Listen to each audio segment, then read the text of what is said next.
या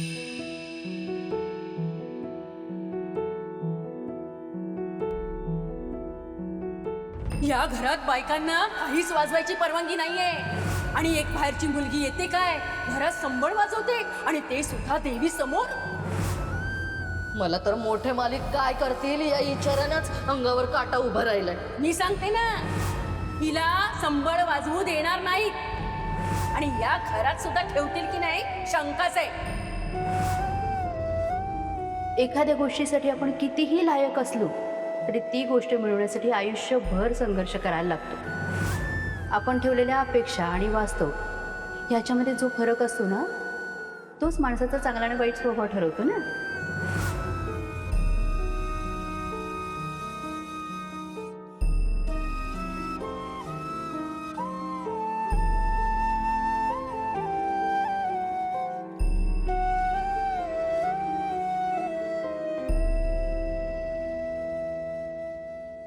आजी बरं वाटलं र पोरा, मनाला लई बरं वाटलं तू भेटलास. काय माझं लेकरू वाढलंय ग बाई.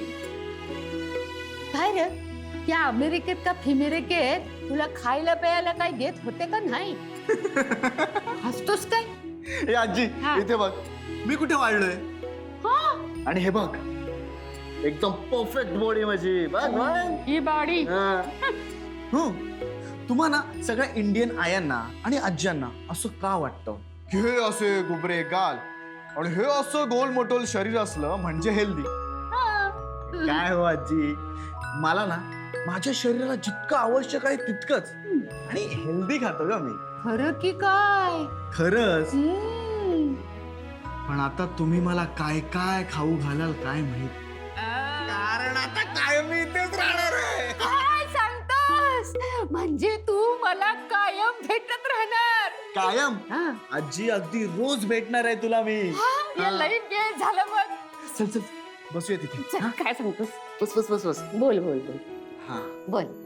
अगं आजी, इतकं छान वाटतंय ना मला घरी परत येऊन आणि काहीच बदललं नाहीये ग.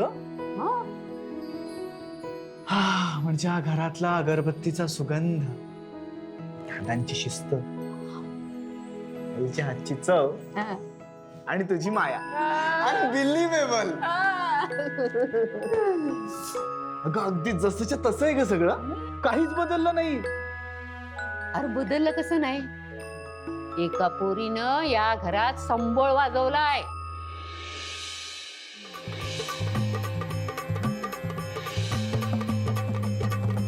उधो बोला अंबाबाईचा ग माझ्या येडूबाईचा. आरती ओ वाळू मन भावे ओ वाळू अंबाबाई रेणुका.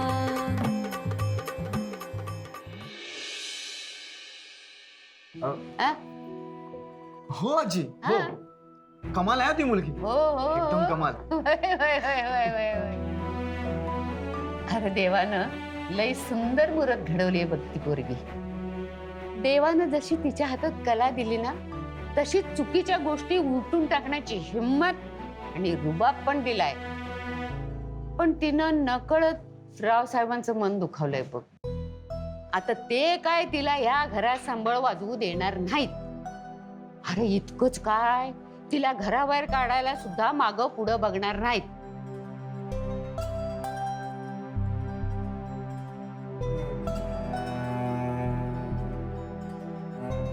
पोरा, एक वचन देशील? काय आजी?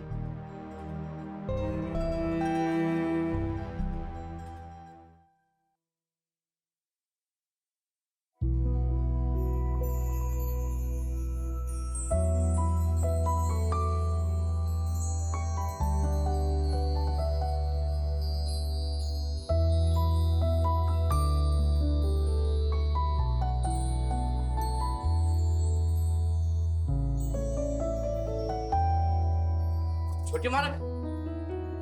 दामू काका, अहो तुम्हाला किती वेळा सांगितलंय मी की मला तुम्ही छोटे मालक म्हणू नका, सारंग म्हणा. बरं बरं. मालकाने तुम्हाला मीटिंग साठी बोलवलंय.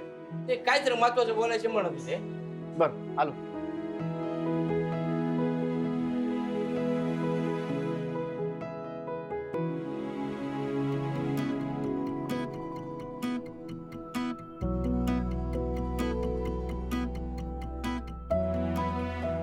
अरे वा, देवी आई आज एकदम हॅपी दिसते.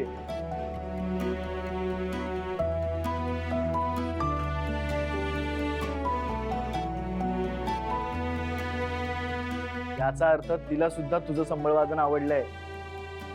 मला तरी असं वाटतंय की ती तुम्हाला हे घर सहजासहजी सोडू देणार नाही.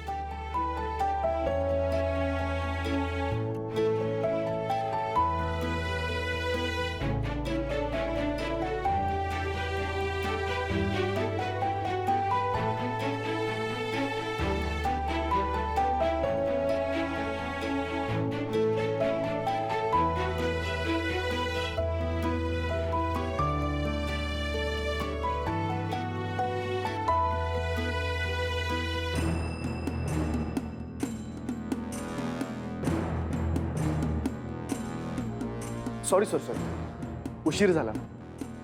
अरे सगळे जेंट्सच दिसत आहेत, लेडीज नाही आल्या का? बोलवून आणू का?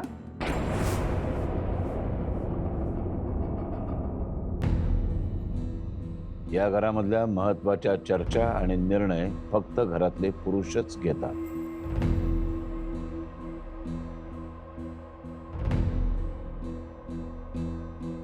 का?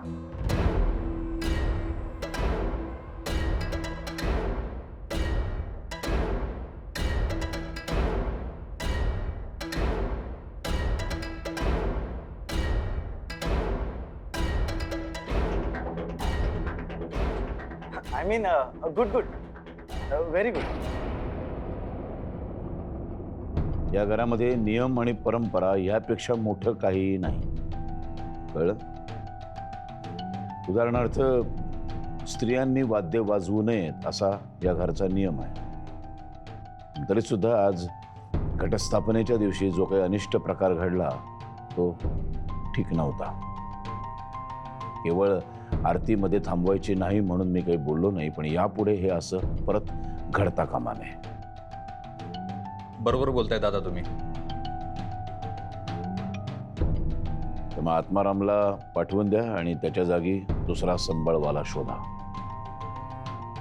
आणि आत्माराम जर सक्षम असेल संबळ वाजवण्यासाठी तर मग त्याच्या मुलीला ताबडतोब परत घरी पाठवून द्या.